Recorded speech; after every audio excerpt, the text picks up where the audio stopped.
Hi there, P6 and 7. We're going to have a go today making some of our own artwork inspired by Keith Haring's artwork. So I thought I'd start with this one, and what I'd like you to think about today is kind of developing on a little bit from the figures that we saw in the first video, where we saw the sort of 5 dancing figures. So he quite often used animal heads and animals in his artwork. So that's something that you could incorporate. So here we've got a crocodile in here, and you can see like those like 3 little dashes coming off it. Just give a little bit of the crocodile's energy when you're looking at it. Let's have a look at some of the other things that he quite often put into his artwork, just to give you some inspiration for today. I quite like this one, and I thought this is something you could do if you wanted to develop the idea of using the figures, but just take it on that little bit further. Quite often he did figures who had a hole somewhere in the middle of their body, and you could maybe have a leg kicking through on an arm or something pushing through. So that could be something really fun to incorporate. I've got a little animation here to show you it in action. So you can see there's loads of different things happening. And you might have to exaggerate like the length of the legs or length of arms or something to make that work. Okay, quite good fun. Some of these things he quite often found in his drawings. So there was like radiating baby. So there's this baby here. If you can see that on my pointer's not working, but radiating baby, the baby up in the corner here, with lots of lines coming out from around it. Dancing people we've kind of already looked at, so you've got the kind of template to help you with that part. Dogs, there's kind of like jackals, and I'll show you how to maybe do a jackal head. You can see in there as well, you really get a sense that they're really moving with all those movement lines that he's used. And the body, I think you could use more or less the same body as the human body for that. And you can put on a few different animal heads.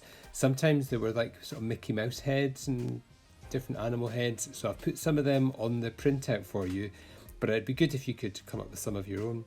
And flying saucers as well were quite often in there. And also pyramids. So if you look on this next one, shows you pyramids. See that in orange. Radiating baby, which is in pink, so down in the corners. We've got figures in green, and spaceship is in red, and the dogs are in blue. So you've got them all different sizes. If you want to, if you're feeling quite confident with your drawing, you don't need to use the template. You could just go straight on and do a bit of drawing, but I'm going to show you it with the template if you want to. And then kind of filling the background in with the sort of lines and patterns would be a really good way to finish it today.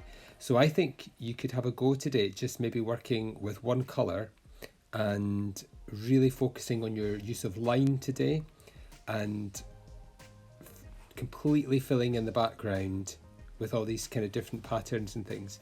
So it might be worth sort of coming back to look at this slide again. Just if you get to that stage, you could always rewind the video to this part and just have a little look and think, all right, how did he fill in the background? What could I do in the background there? Okay, so we'll try and include some pyramid. You would definitely put some figures in. If you feel confident drawing the baby, you could have a go with that. Spaceships and the dog. Okay. Okay, so what you're going to need for the art task today would be a big piece of paper. So I didn't have any really big sheets at home, but I have got this 4 sheets of A4 that I've just taped together with sellotape. If you don't have that, you could use like an old piece of wallpaper. So if there's not on the wall, but you could maybe see if there's like a spare bit left over somewhere that isn't being used, and you could ask if you could use that. Another thing that's quite good is this sort of packaging paper that you sometimes get in online deliveries. So you could fold out some of that, and sometimes it's really, really long, so you could have some real fun sort of making a big image using that. But what I'm going to work on today is I'm just going to use just like 4 pieces of A4. So it would be A4, so that would be A3. So this would be A2 size drawing, okay? And I'm obviously going to use it sellotape side down. And this gives me loads and loads of room to do my drawing and to work on my piece of artwork. So I guess a couple of options for you here, just as you're getting started. Option 1 would make this easier, well, not easier, but just a different kind of job for you. So it's up to you which one you want to take. So have a think about this and maybe have a practice. So option 1 would be that you use the template. And if you want to use the template that I've given you, so it should be in files for today. If you've want to use the template's quite good because everything will be really consistent. Oh, that one doesn't have any sticky bit on it, never mind. It's everything sort of slightly consistent size. That bit's come off there, that's what it is. Which means that when you're doing your artwork, all the figures will look the same. But it's a wee bit, maybe a bit more limiting, so it's up to you. Or you could use the second method, which I'm just going to show you. If I just glue that back on. So when I cut my template out, I just used the back a cereal box, just to make it a bit stiffer. Just means it's a lot easier and they stop moving around too easily. So you could use this, and if you are using this, what I would suggest then you do is you set your template out in the sort of design that you want it to be in. So however you want to lay them out. Maybe don't go so straight up and down like I have. Your figures could be, especially in this corner one, you could maybe have them a bit more angled, would be quite good.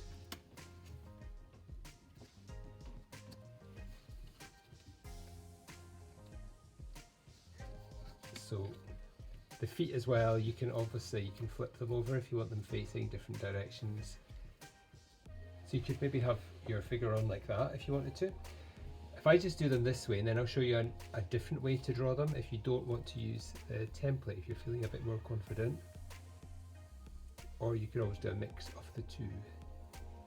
So at the moment I'm just trying to hold the template down. If you've got any of those split pins at home, you can push them through the holes, and that means it's really easy to move the template around. But you've been working quite a lot in the last few weeks, learning about proportions of the body, drawing the body. So hopefully you'll be able to use all that knowledge to help you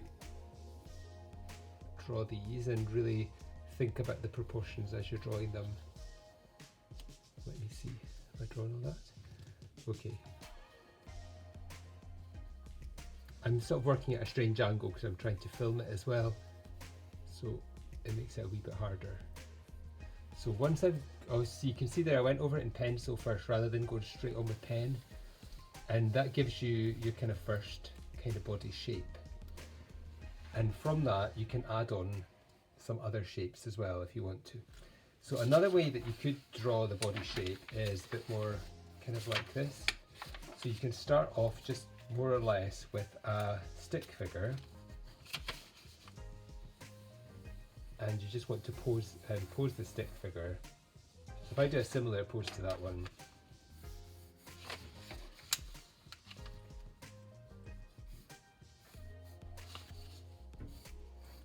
okay, and then I have make sure I just do some shoulders on it rather than doing the arm coming straight out.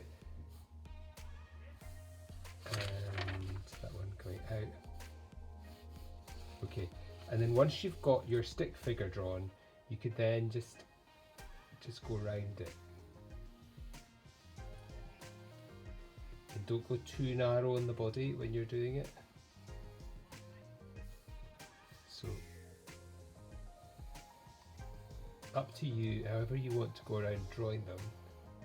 But you see there, rather than going straight up with the body, I've kind of come out a little bit. So you remember that from last time when we were sort of sketching out our bodies. So we're using all that knowledge to help us here.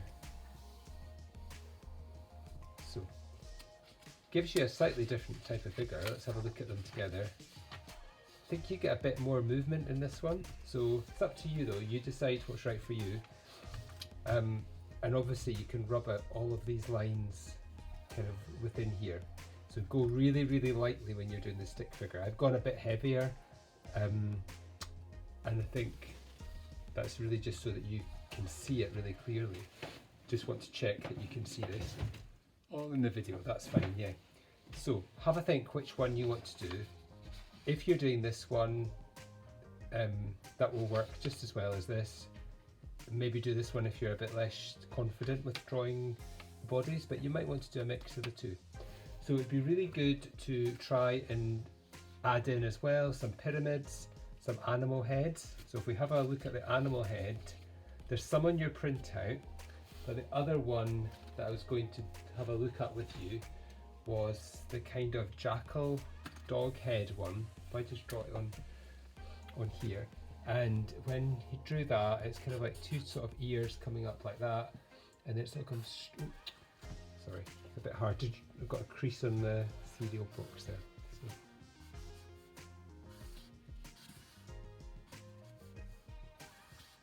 And then I need to just make sure. Let me bring that down a bit to make sure I've got enough of a kind of head space on there. So I'm going to put these. Might put that onto a body. So I might just make that a wee bit shorter. Okay, and then you could cut that out, and that could give you a kind of animal head that you could work with as well. So you could do a few different types of animal heads. You could cut out some of the ones that I put onto the printout for you if you wanted to use those. My cardboard's a bit small there. I could probably got that head up slightly bigger. Try and make it, I'll cut it slightly bigger than I've drawn it.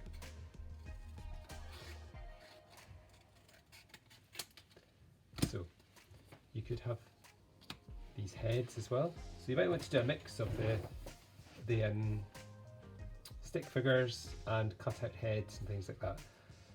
So as you're working through, maybe have a page where you can just be sketching out some ideas. So thinking about things like the pyramids, and you can always go back to the part in the video where I was showing you this. So pyramids, they were just quite simply drawn like that, just like a triangle with another smaller triangle on the side. And you could also have a go, yeah, I'm showing you the dogs part, the spaceships as well. So they're quite good fun to draw, and you could add those in. So I'm going to just draw this part of the spaceship first. Just have that coming round, and then so it's just a quite basic spaceship. I think what made them, I'll put a wee bit underneath as well. What made them look really interesting was the patterns and things that you put on them. So these ones quite often had just a line,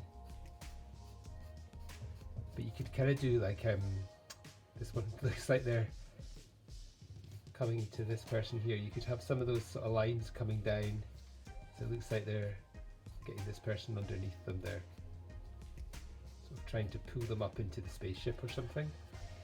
So obviously once you've done these, go over them in pen. So I'm going to have a go on this big sheet, just putting some ideas together.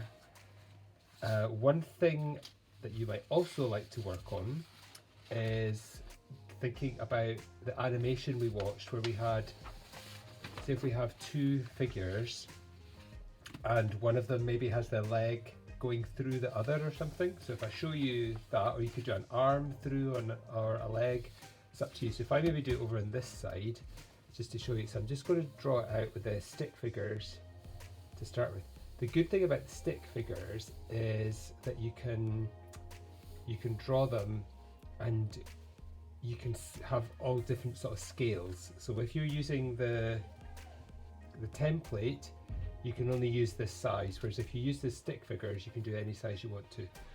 And I think I'm going to have this stick figure sort of standing still, so I have that sort of shouldery bit there. I have their legs coming down. Not too long there, never mind, like that. And then the other one I'm going to draw maybe with a leg going right through. So let's have a think what they're going to look like. Again, they'll not be. Actually, I'll do an arm going right through. So hand at the end there, obviously not in scale at all. So we've got this part, and then we're coming down here like this, and the other arm could maybe be coming up a bit, to come a wee bit up to here. So let's do my head about there. So you can start to draw out. I've probably done this a bit too big, but I was just wanting to make sure that you can see it on the camera. And I'm just going to go with some arms in there. So the body shape has a kind of hole in it as well, where the other arm goes through. So I want to make sure that that's put on there. So.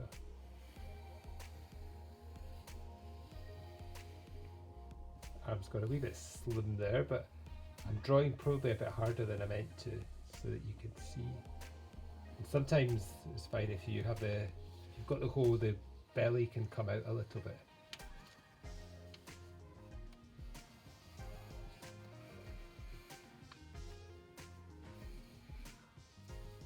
And that book can kind of come behind. And I'm going to leave that bit just now because I want this arm to sort of come through. I'll draw the arm in, coming through like that. And we're coming through like that. And through we go, and into these bits going round.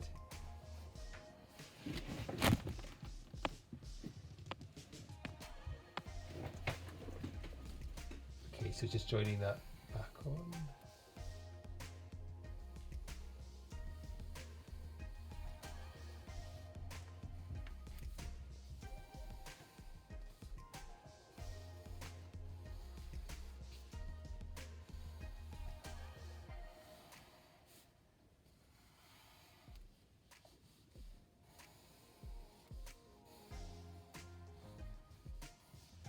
Okay, so you get the idea there of how you can draw it. I think this has been too big, but what I'll do is I'll maybe do another one on the other side and just work a bit smaller, and I can show you that one. But I just wanted to give you the idea of how you can have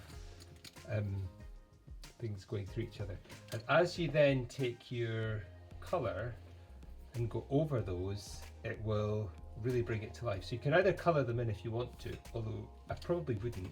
I would just go for one colour, because I'd like you to try and fill in all your background areas with different lines and different patterns. Okay, so I'm going to have a go on the back, working on one. You have a go with yours, see how you get on. So remember, the things we want to try and add in would be the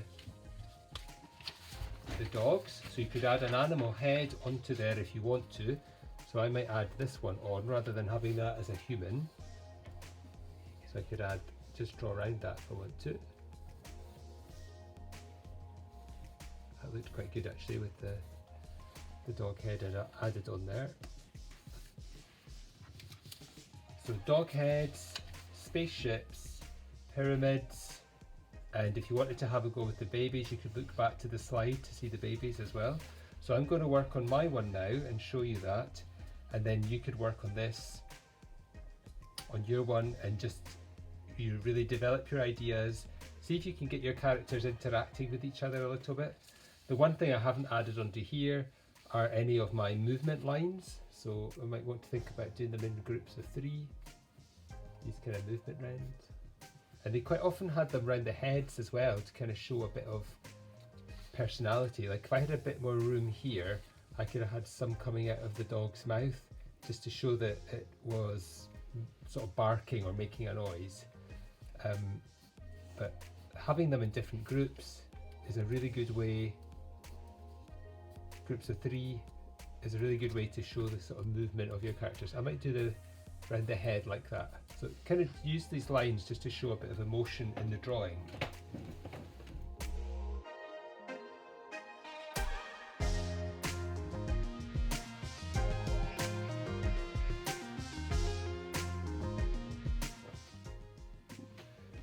So just having a look over my one here, it isn't finished, and I'm just enjoying really exploring the lines. I've added in sort of the dog, I've added in the dog twice. I really like what's happening with the lines coming out of the mouth, and also using these just to show a bit of emotion as well. So they could be almost shaking heads, or they could be shouting. This one here looks like it's quite angry with all those lines coming out, with this dog's foot going through it as well. Added in the pyramid, spaceship is over here. Once I'd drawn the spaceship, I realised it would have been a good idea to do the spaceship a bit further up so that I could do lots of these rays coming out of it. I think when Keith Haring was doing his spaceship, it was kind of round a bit like this, and we're going right round with this bit coming down, and then there was loads of room to do these rays coming out a bit like this. So that would be really good to leave yourself a bit of space to do that. You can see on my sellotape side it doesn't work quite so well, so make sure you don't work on the sellotape side. Okay, so if you give yourself that bit more space, I think that's for the spaceship, if you're doing one, that's a really good idea. What I was thinking was, when I started to fill in some of the areas in the background, I realised that it might have been better to use a different colour for filling in different areas, because I kind of started to think it just got too busy around here, and I couldn't really see these lines, these kind of action and emotions lines quite so much. They were sort of disappearing. So it might be a good idea to work with two colours, and I've used sort of opposite colours here, contrasting colours. I've used blue and orange, which I think work quite well together. So if you've got areas that you just want to fill in sort of spaces, you know, just like you did, and you can look back to that slide that I showed you earlier on in the video, you can just sort of fill in, and it's really doodling, I suppose, doodling in some different areas. You could do that in that different colour. And I think, you know, I think it just helps your figure not to get too lost. But it's up to you. Sometimes maybe it's quite nice it gets lost, because then you've got to really kind of look really closely at it and try and find it. So you can make those decisions for yourself on which colours you would like to use. So good luck today with this drawing task. I hope you really enjoy it. It should be quite a mindful drawing task, where you could just get lost in the enjoyment of drawing and doodling and developing your drawing skills and all of these proportion skills that we've been working on for the last few weeks. So do share your work on Teams so that I can have a look and see what you've created. Really looking forward to seeing that. So thanks very much, and we will see you next time.